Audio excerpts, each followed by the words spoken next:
Mbote balandi ya 3W Bonganya Media, Mbote bandeko balandi ya Africa Media Info, et puis bandeko bozanda biso na Africa Telema. Merci. Bozali tellement ebele, bozali mingi ya kolanda biso, bozali na mkili ya poto, mkili ya Africa, bozali tellement ebele. Ndenge tolobaka na ba chaîne nyonso totangi wana. Vous s'abonner massivement na isika au karabakomi rouge wana ou cliquer et puis au cliquer le place au bâti moi cloche pour na ko kozala alerter une fois to publier ba message to ba vidéo to ba émission na ba chaîne na biso nyonso oyo bozali kolanda biso. Donc te rappeler encore une fois tozali bongo na Bonganya Media, tozali na Africa Media Info et puis tous allez na Africa à Telema. Ba numéro na biso à contact, ils allaient toujours afficher na C. Merci na Dimitri Bongania au Azome na Sima ya réalisation pe kuna. Merci na Bilonio surtout encore une fois. Tous allez na Nkumu Ngala, Mbutangala. Boni Mbuta. Mbote mingi ndeko mupanzi sango pe mbote na ba ndeko balandi nyoso oyo bazuli baku ya kolanda biso. Santé ezali mwa malamu pour changement ya saison tokoti na kisiu za elanga saison sèche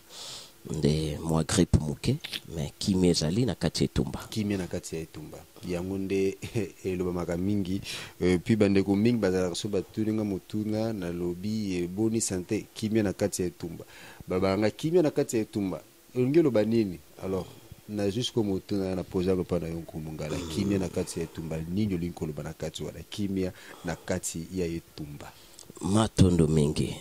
tant tolobi kimia na kati etumba po kimia ezali bitumba ezate masasi obetate mobulu moko te ezali awa soki ezalaki tonga tosala émission boete kimia ezali yango tozuli baku technicien simbi caméra na ye biso tosimbi micro tosala émission. Mais ce que tu as na kati etumba parce que butu moyindo aza na kati etumba contre impérialiste oyo balingi bolamu na ete ezala bayindo baza na Afrique ezala bayindo baza libanda Afrique tozolite potolonga moyindo azonga vrai maître ya mabele na ye moyindo azonga vrai maître ya bomengo na ye donc etumba wana tozana ngo butu moyi yango tokoloba kimia na kati yetumba poto zapenza nanu na kati yetumba. OK, lelo to yelio awa poto lobela mingi makambo etali bilaka prophétie ya Fumu Kimbangu parce que on a comme l'impression prophétie ya Fumu Kimbangu ezali ko s'il faut dire ezali ko s'interpréter selon bato na bato parce que tokoyana ngambo na bino bozana interprétation mususu tokoyana ngambo tokokinde na ngambo ya bandeko na biso kimbangista oyo batali na nkamba interprétation ndenge mususu tokokende na ngambo ya bandeko na biso ya bulidi ya Congo banani interprétation ndenge mususu mais soki osangisi bato nyonso wana bazali kobenga mabane Congo bango nyonso tu bazali ba messager ya s'il faut dire ba messager en Fumu Kimbangu lelo yo prophétie elobelaki biso na 4 présidents donc s'il faut dire Joseph Kabila Zalaki bongo 4e président. Mais on a comme l'impression prophétie et Lobela Kibiso arrivé à Félix Tshisekedi comme président de la République démocratique du Congo. Matono mingi wane zali ba bisakoli ya 1944 oyo Fumu Kimbangu asale pa ya papa Kiasumbwa alobela ki avenir politique ya mboka Congo oyo atangaki bakonzi bane yiwana ingeta prophétie ezali bongo pe etikali bongo ekobongo na te mutu pa kobongo lango azate lelo oyo Joseph Kabila Kabange azali 4e président ya bilaka ya Fumu Kimbangu pe atikali yango tangu to bande kolobela prophétie à travers Bangomei Fumu Kusukia Munzala mpana na Ngola liebo mai na bomo ine songi anzila babandi prophétie wana bato msusu bakanisaka na époque ya président Kabila Kabange te babandi kolobela prophétie depuis 2000 à l'époque où tout musée Kabila zali le 13 mai 2000 na salle d'Izo ba image ezali ambassadeur itinérant Freddy Mulongo ya musée Kabila zala bazala kolobela ka prophétie parce que bango bazali mokobi misala ya 1921 bosolo erotika la se bosolo tokoloba makambo te poto sepeli sabatu me tokoloba makambo ekopesa bato mayele ata lobi nsima ya lobi bato bandimaki balobaki na biso eza na nzela. Prophétie esuki na 4e président me balobi te Congo esuki na 4 président. Congo ezali, Congo ekovolue, Congo ekokoba parce que Fumukimbangu alobaki suka ya Congo te. Balobaki avenir ya Congo eza malamu, avenir ya Bayindo ya Afrique eza malamu. Alors président Kabila 4e président eza na bato mususu bayana ko contredire ngo ko boya ki aza 4e président te. Aza continuité ya tata na ye, aza soki 3 et demi, bato wana ndi fobo kendo luka. Lelo lokola président Tshilombo aye. Aza 40e président. Babandela no explication wana. Po biso tolobaka aza 4e président.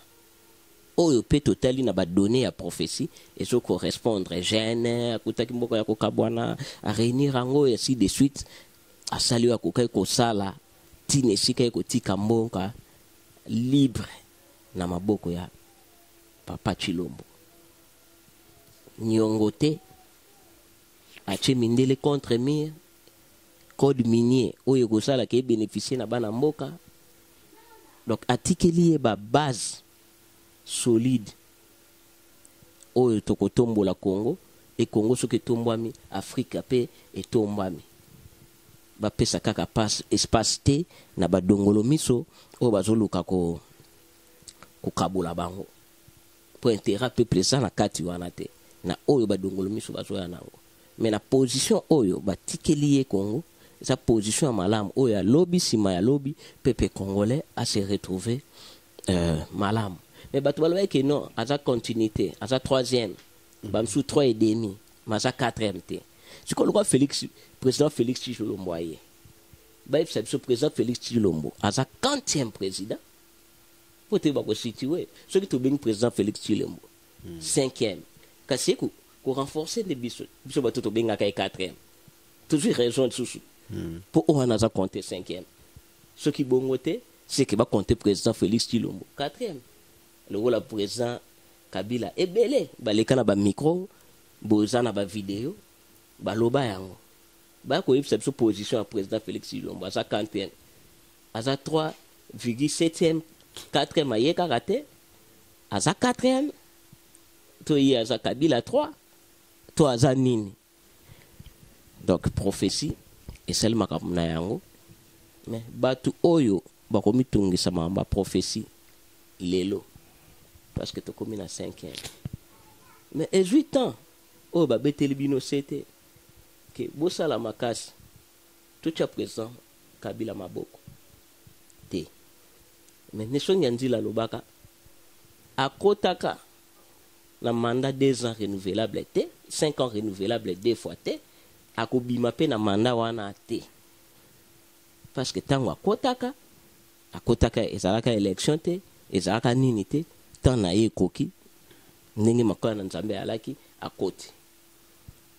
mandat 2 fois 5 ans renouvelable une fois et kosalama na nini 2006 il fallait 2016 ici là bozonga rapena na ba vidéo ya kala bamsu baloba bakata bango maboko soki président Kabila komi 2017 bamsusu balobi boye biso to lobi akotaki na makambo wana te makambo na eza spirituel akobima pe na tanango ndenge abimaki metoza bato kobetela biso maboko ndenge abimaki abima pe na tan wana pe abimpe na tan wana pe te mais pona nini osali tout ya kobengana ye lokola mbwa bato nyonso baprédire bavenir ya mabe mais nyonso ese passé contraire mpona kolakisa ke aza na symbole ya bilaka aza ya bilaka atiki Congo nyongo te atiki Congo malamu a organiser élection sans 1 franc ya mundele ekoti influence ya mundele te yango bomonaki résultat wa basali tout ba compliqué yango ba Kagame obo bimisana te Union africaine toujours ya obo niet ache bango tout contre mire ba américain ba français résultat bimiawa boyebi façon oyo bafinga président oyo aganyaki ba élection na bana misala na bango batindaka chaque fois église catholique balobi ba n'importe quoi mais lelo bango nyonso position na bango siko eza nini envers président et ça biloko il faut pesa batu mayele ke batu wana baza batu mayele mabe po o balobaki ba changer yango sur base ya quoi ba changer yango par rapport na ba donner nini baya bazwa courage basenga peuple pardon ezalaki makambo moko baluka mobulu ebima na mboka objectif na bango ka yango wana malamu ya peuple te mobulu ebima comme ça bango basala bakabula ba gâteau na bango ndenge ezalaka po bakopesa exemple ya ba Côte d'Ivoire ya ba Soudan ya ba nini ya ba Libye mais kendo tala vie ya peuple wana lelo après ba soulèvement wana na avant nini ezaki malamu mais Congolais za ba peuple wana te oyo bango moko na 2015 les raïs alobaka le peuple congolais n'est pas n'importe quel peuple. Nous sommes les descendants de Yaki Pavita, des Fumu Kimbangu, des Mouzé Kabila. Bato so ba mona ko mo slogan mais tala sko ba grandeur ya bato atangi wana. Donc tous a peuple moko ya lolenge moko bote bato bazo sala tout que mobulu moko ebima po pe sa prétexte na ba impérialiste. Baya ko détruire Congo malamu ndeki basali na bamboka msusu mais aussi mbate siko maître ya mukileza nani eza nzambete Fumukimbangu asalaki ba prophétie sa prophète ya nani ya nzambete mais prophétie suka ki na 4e mais 5e ezala kité mais oui moni 5e président mais oui Congo suka kité balobaki te na prophétie ke Congo esuki voilà kumo to ko nonu loko moko na minute oyoyo malgré aju pouvoir a gagné na ba élection ce qu'il faut que le bandengo wana mais ba contestation il faut que le bandengo wana baloba tsundenge ni bo yango nazo koma ba contestation zali ko zanga te to zali ko mona lelo yo kaka na ngambu ya moto ya tika ki ebonga Joseph Kabila na ngambu pe ya bango okomona ba désordre ko lo ba ete biso moto tsaki ekotia donc a gagné na ba élection te est-ce que prophétie pe na habité jusque là tu as comme on flou la prophétie nous sommes moyens quitté que muto yo akoya 4e président akosangisa mboka a caractéristiques il faut koloba akosangisa mboka akokuta mboka na division akosangisa akosala boy mais pour na nini te prophétie pe lobaki que non akobalusa ba élection akotia muto oyo mutema na elingi pour la facilité de compréhension ok na prophétie à Jésus Gabriel na Luc 1 tango yake pa Marie alobaki na yo bota mwana mobali mwana wana akohériter trône ya koko na ye David na libota ya Joseph David alaki roi physique na Israël na moment na Israël ezalaki na kati ya occupation ya ba Romain mais Jésus bimisa ba en occupation wana te atikala pe okoma pe roi wana physique te mais prophétie elobaki bongo prophétie ezo dépendre te soki aki spirituel banga batanga David te po David aki roi spirituel te ko connaît David aki roi physique et bazalaki na kati ya emprise na colonisation ya ba Romain ya en même temps botami ba mage tout ça là Hérode aluki alandela ye baboma ye physiquement babomi bana de 0 à 2 ans ya mibali po ba éliminer parce que ba yeba ki ba prophétie wana prophétie ba bundisa rango bino batoyo parce que prophétie tango sala maka eza na futur tango comme na moment ya accomplissement na yango bino bato bozana pour vivre est-ce que présent et accomplissement bino nde boko lité pourcentage ya réussite et je dépendre na bino butu moi ne songanzila azoloba nani ayokaki nani achaki maboko botiki makambu accomplissement ya makambu président asali makambu oyo akokaki kosala asali monsieur koki kosala te po batsaki mais oui bino bosali loko te eza bazwaki batie Jésus na Barabasi bana Israël bayebaki prophétie bayebaki qui était Jésus baki ba contemporain na ye mais Romain atuni bango na ye na muyibi bolingi nani baboma Jésus makila na ye ekita na mitu na biso na bana biso lelo information internationale oyo Rolanda oyo kateki problème eza na Moyen-Orient kuna bango moto ba créer les libabe yango mona ke christianisme et ko vibrer makasi na niveau ya Europe kubungisa makanicité et ko vibrer makasi na niveau ya Europe ba perdre Romain Salinine Pilate asukoli maboko wala ba bisote bango moko asukoli maboko bango moko ba miponeli eza ndenge moko ba congolais butu moyi bozongisa ba video ya kala bazo yebisa bino to sala attention to za na position moko favorable parce que président Kabila a étudié ki batu wana a piclé a bloqué mais batu makamsusu batu bakomo découvrir au lobby yao président Chilombo ke États-Unis batu banque mondiale FM bazolo ba makamba Congo kutu depuis 2015 akipaka makambo na bango te nini te mais to salisi élection na bambongo na biso moko ezolakisa ke Congo eza na bamoyen nango batie code minier oyo ekosala ke ngana yo petit peuple to se retrouver bato wana baluki combattre makambo nyonso combattre président abilaka na forme nyonso et président aki na soutien ya peuple na été. Okay. Peuple congolais soutenir mukonzi na yete. Okay. Mais asali tout atika Congo libre na position moko favorable. Parce que batu nyonso bandima kite ke tokozala boye na position oyo tozalelo. Batu bazali ko prédire apocalypse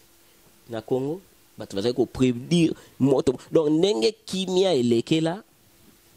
batu balobaka ba video na bango ezali ekosala boye misusu bakokosa batu basoda mikuse tour wana le 4 janvier 1959 babima so misatu tour ba 12 parce que batu tu ba ke moto ekopela au Congo eza Mali te eza soki Libye te eza soki Côte d'Ivoire te eza soki nini te eza Congo. Okay. Mabele ya fumuki mbangu président atiki mboka oyo na kimia tozo kende soki bozo yoka moi nini mais eza bongo eza mama utiko bota mama boti mwana batu basepeli mais mama wana fobaka muleno ba maya moto mwa nini avana nona ndaku eza processus wana metoki na angle mususu Kabila akende akei mibuzo kokotika communauté ndenge bo mona kaka azali ponani et bino boko confirmer que yepk azali ko gouverner te ngana tuni na tiki question batu oyo batu ya mayele ba kolobati siko na bino bato ya molimo oyo bokoko bato oyo bozali ko tango nyonso ko défendre prophétie ya Fumukimbangu message ya Fumukimbangu oyo bozali ko landa matambe ya Fumukimbangu nini bozali ko mona liboso avenir ya mboka na biso na oyo lokola président Félix Juye Bonga mais azali toujours contesté et puis le président élu wazalaki élu Martin Fayulu avec 62% wazalaki na ba résultat ya wapi ba résultat ya Senko ya Senko c'est chaque élection wapi tout ça na ya yemoko Senko c'est son élection mkoloni ya zalaki parmi ba observateurs ya makasi a déployé qui sur hôtel malamu atayi na faire ba 40,000 observateurs na Congo là sur 70,000 bureaux. Le résultat 30,000 bureaux ça ko échappé omoni toli attente na ba makambo wana oeza ba théâtre balukaki Congo ezika balukaki bakabola Congo mais ba comprendre te nini ba réussir te parce que bakanaki mabe na mboka oyo mais mabe esalamité avenir ya Congo ezali président Kabila atiki ba base ya malamu oyo atikeli président Tshilombo niongo te kimia mboka mobimba parce que président Kabila kutaka mboka oyo baparti MLC na côté na ye ba RCD mibale RCD Goma na RCD soki Kamel et parti ya gouvernement le président Tshilombo ekuta mboka mobimba toza na guerre ya makasi te lokola ba guerre ndenge biso ezalaki na ba o nini bakunda batware na banani M23 wana te président Tshilombo akuti mboka na kote oyo akuteli surtout likambo na code minier ba code forestier wana place oyo moninga asukeli continuité ndenge bazokutana eza malamu bakopesana makanisi eza malamu soko omoni likambo moko ya mondele akotelemela boyebaka eza bien na biso ebongo ntango oyokoma na niveau ke bamilitant ya président sortant bamilitant ya Joseph Kabila na bamilitant ya président actuel le président entrant donc so otali bien UDPS na PPRD mpona nini bakoyokana ezali na bango entre bango te bazali komona c'est comme si bandeko oyo bazali koentouré président Kabila baza na égoïsme balingi kosankapare na nyonso est-ce que ezali mpona intérêt ya population yango tolobi ke bino bato ya molimo to nyonso wana yango butu moi tolobaka conscience ya peuple toko interpeller peuple toko teya peuple parce que chantier ya makasi yango wana oyo ye moko président Kabila tango azalaki na bokonzi alobaki na point de presse na ye asuka asalaki regret na nga na changer mental ya congolais te oyo bato bakomprenaki phrase wana malamu te bainterprétaki yango mpe malamu te alingaki peuple congolais koma na prise de conscience moko omoni biloko ebele ezoleka nango na mboka oyo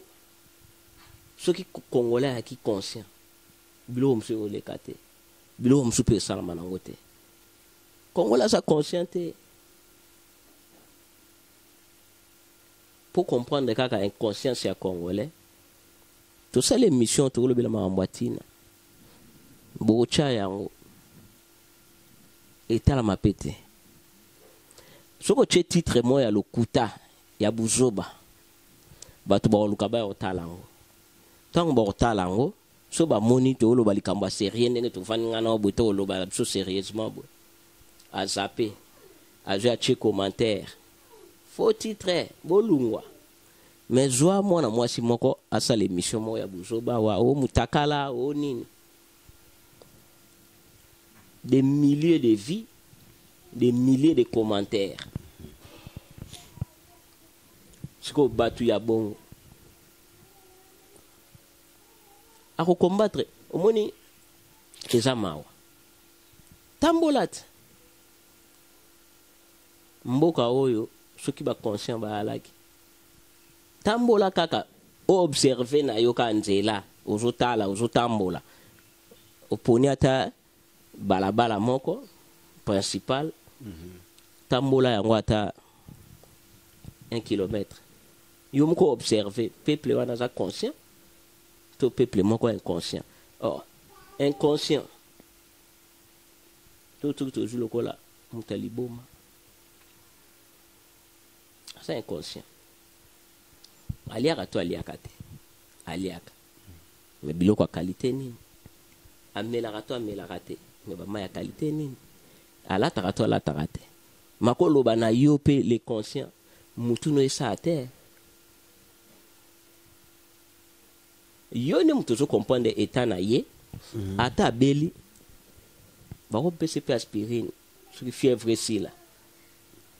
mais vrai kisi solution abien eza liboma na ye esila ndenge mo mutu aza na koma inconscient baconscient nde babanda okipe ye ti conscience na ye ezonga donc majorité ya bamilitant oyo baza wana likambo no ya conscience efandi bango non te bakoyebana bango mpe makambo oyo ezoleka te ebele mpe mosusu bakaka na bango mpe manipule basaka na bango mpe manipule na bato oyo balingi ke makambo eyala malamu te est-ce que oyebi ke lelo toza na bato mosusu na parlement donc bavotaki ya yebana poka ye afingaka na ye ka bato ayebani nde pa kuti mpe na parlement mpe ndeti banani mais ntango nazoloba bato balandaka bemission butu moiti bayebi bato mosusu baza wana donc oso totangi bavote na minute oyo bakoti parlement sika oyo nanu bakota te babandaki peut-être nayebi te sono bakofinga to nini wana sanangage tokovoile maloba te toza na mboka oyo bato bafinga bato lelo oyo soki mwa makelele ezoluka ebima soki oyo balobi na président Tshilombo bapropos moko ya malamu te mais culture wana euteli wapi culture wana euteli wapi mais tobande koteya makambo wana eza bien te totika makambo wana eza eloko oyo bato baloni na société na biso po monana ke oza bien oza nini babiso tofinga marabutu moi po tozalaki kofinga mokonzi ya mboka te mais sikoyo motuna moko pardon rapidement tokomokoma mpe na suka lelo oyo ndeko Fayulu azo continuer ko réclamer vérité des urnes qui hier a gagné qui ba élection tout ça avec 62% boulot bien surtout wana et ben il faut prévoir soulèvement populaire d'après bango il faut salama autour du monde dernièrement kaka mokona le total tout le monde le 30 juin soulèvement populaire n'union surtout wana parce que balobaka spirituel yango ne précédant physique spirituellement bino ba oyoyo boza lokola miso bozali komona lobby ya Congo na molimo bozo mona nyonso to wana te tozali kokende wapi tokokoma wapi spirituellement tozoke na 1921 na centenaire ya Fumukimbangu tozoke na 2021 na centenaire ya Fumukimbangu déjà Occident eza lisusu na nguya te baoke na chute baoke na décadence kolala kolamuka Occident eza s'effondre et Congo basi ba perdre yango et ko récupérer yango et comme impossible avenir ya Congo eza meilleur batu soulèvement eza makambo ya lelo te toyoka yango ya za le premier te tamsu yikuta sel no ya makasi te papa na biso kimezala na mulimo ne place azali papa na biso Tshisekedi wa mulumba a réclama pe ba imperium wana ba vérité des urnes ba nini ba terre mangonyonso wana yikuta senga na batu bakende ba kangela e Kabila ba yela e ligoté tout ça. Le 4 janvier 1959 oyo bakoko batelemaka mpo mpona koloba mundele non na mabele na biso nana programmaka date wana leader politique nini aprogrammaka date wana déjà eloko so batie date échec nango ya liboso yango wana e peuple nini nalobi ya mutu aso asala expérience po niveau moko principal plutôt zwaka nefis kata Kinshasa tambola yango kaka na rayon kaka ta ya 1000 mètres otala misu no etala na peuple nini naloba yango butu moya na peuple nini peut-être parce que le peuple congolais est le peuple moko pacifique ko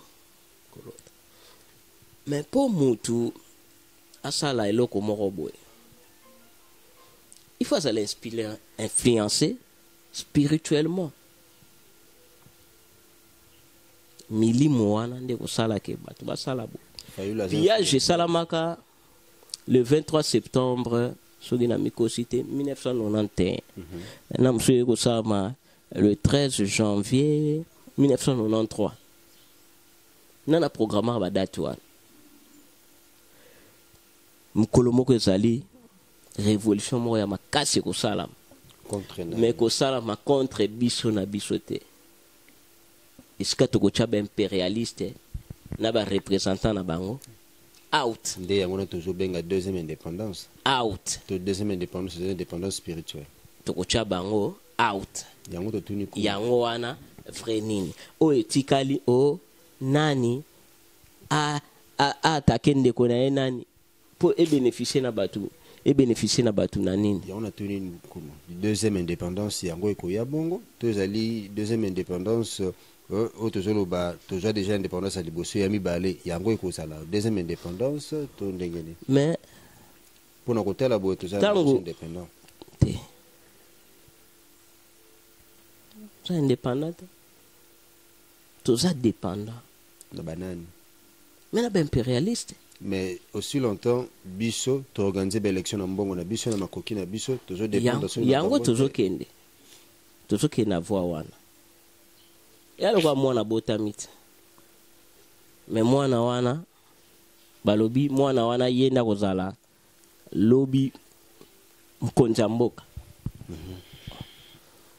eza processus tango abotami abamoni pena mwana mama na azuizemi abalakaki mwana oyo obota azala boye mwana ana abotami azana limité tango ayina libumu mama na ye ayo dépendre na nyonso tango abotami ezala makambo so azosala ye moko processus oyo président Kabila oti kosala a déclenché yango il faut kende ti na suka voilà mbutangala tokomokoma na suka motuna pena ezali motuna te mais ezali plus conseil tokosenga bandeko mingi bazana ba mukili ya poto ba congolais mingi bazali kobenga ba combattant o bazali pona bango malamu baleka na bango na media pona kofinga pona koluba mabe pona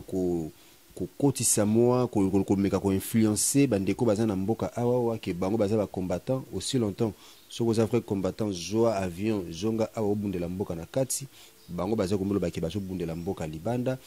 conseil nous ko pesa na ba peuple congolais nezala ba o mingi ba bazali libanda parce que bango ni mingi bazali ko landa biso conseil nous ko pesa na peuple congolais wazali ne Congo azali ko landa biso et puis misu ba yolo bayango na kombo ya Fumu Kimbangu matondo mingi théâtre eza mingi na makambo oyo ebele bakoloba makambo wana to bakosala makambo wana nde tozoloba kaka ben conscient baza nano ebele na profiter na lancer message mingi na o na mona alowa yende moi représentant la bango numéro 1 ntulwa bokecho alele soki babiloko nini na kote nzoto eko ya munene te eye munene vimbi tina ba mato yawa tina ba wapi boko kanisa msu mtu abeta ki makofi me bilialia na poto mtakomiso inde yeni me butu moi kofinga pona azo kanisa sala komba ntoka sala comédie dans 5 ans, dans 10 ans, donc on a à venir 20 ans,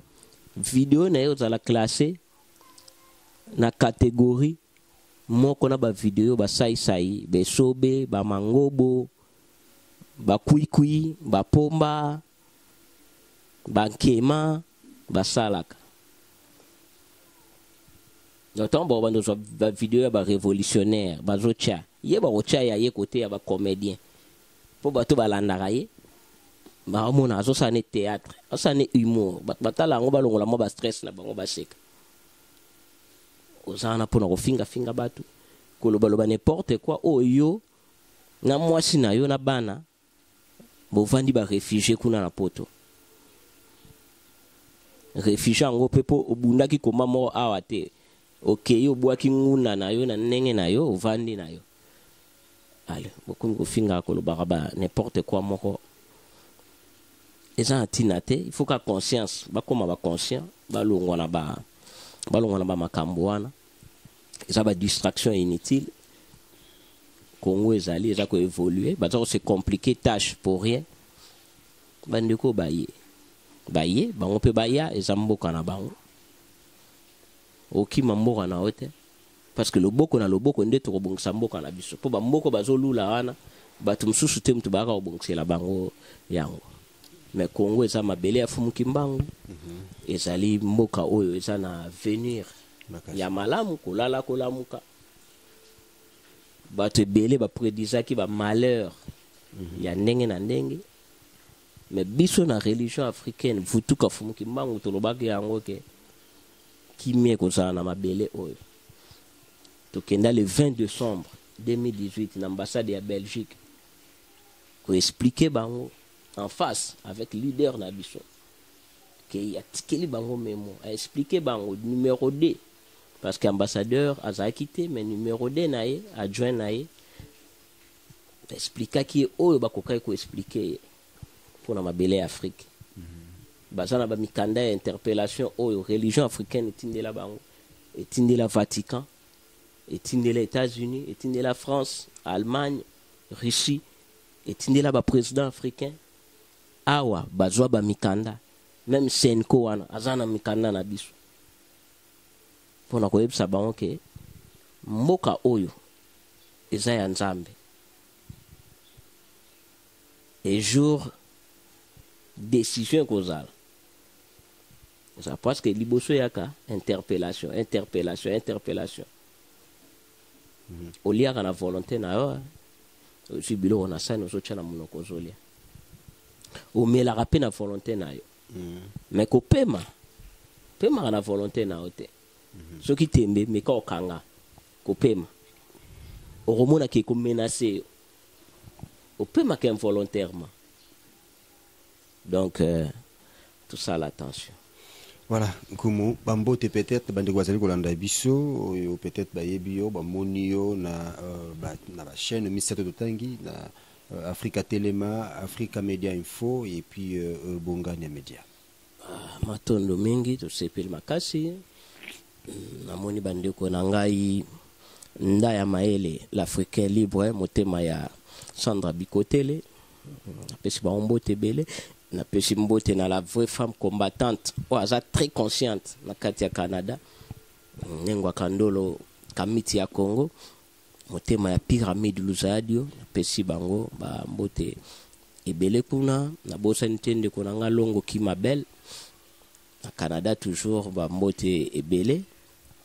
fumutoto dikuze ko na kati ya Luanda bozu ba mbote na bino Sengindulu Vangadio bande ko nyonso oya Luanda bozu ba mbote na bino to bosente papa na biso Espoir Mayabu